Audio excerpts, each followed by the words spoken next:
As to the health sector, health workers, unions and societies have come out with their guns blazing over what they termed as inadequate budgetary allocation to the health sector. They said the 121.1 billion shillings allocated to the sector is very little at a time the country is grappling with the COVID-19 pandemic.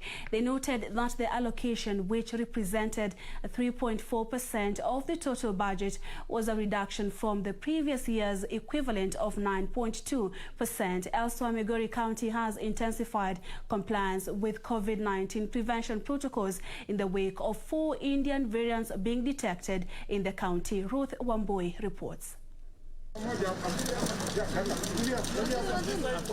The 121 billion shillings provision for health sector in the over 3 trillion shillings budget presented by National Treasury CS Ukur Yatani has not gone well with health workers who have termed it an underfunding. Hatua ambazo zinachukuliwa na serikali kwa ajili ya kupambana na COVID-19. Lakini kwa wakati huu ambapo tumeweza kusoma budget yetu, tumeshtushwa kwamba serikali imeendelea kupunguza kiwango ama percentage ile ambayo inatakiwa kuwekwa katika sekta yetu ya afya. They say the 1.2 billion shillings earmarked for recruitment of health workers did not fully appreciate the current shortage of 10,000 health workers in the country and the 5,500 others employed under universal health care. There's no projection to absorb these people and also to extend their term of service. And that is to mean, as much as they have said they are going to recruit these people, 5,500 healthcare workers, their term of serving is not known. So there is no guarantee that these people are going to be at work. It's a concern from the healthcare workers that the comprehensive medical cover and the group insurance that was promised to all healthcare workers should be looked into as we continue averting the COVID-19 pandemic. They also faulted the budget for not allocating funds to cater for the sole common bargaining agreements. And the ministry had signed the return to work agreement with a consensus to resume and complete them, as well as compensation for those who have suffered COVID after this year budgetary allocation. They also took issue with the Health Law Amendment Bill, claiming it will compromise the quality of healthcare in the country. Wanataka reconstitute the regulatory bodies.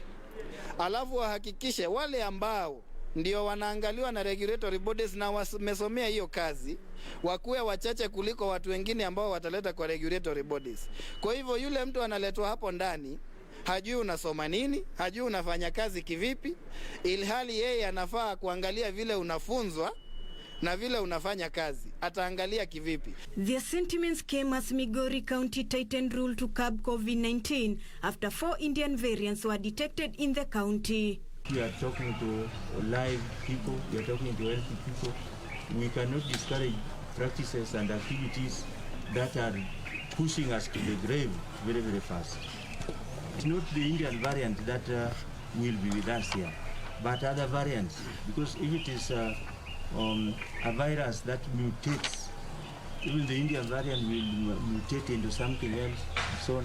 And if you don't control it, very, very soon we can even have a Migori variant. In a joint statement, Governor Okoth Obado and County Commissioner Boaz Cherutich said the measures will only be eased when infections and death tolls go down. Of our county and the neighboring counties, Soma Bay, Kisii and even Narok, we are going to mount roadblocks, and therefore people will be screened using thermoguns, and also will be ensuring that the seating capacity in those PSV vehicles is strictly observed. Chiefs and their assistants have been tasked to record all deaths and ensure burial ceremonies do not last more than 1 hour and with not more than 50 people in attendance.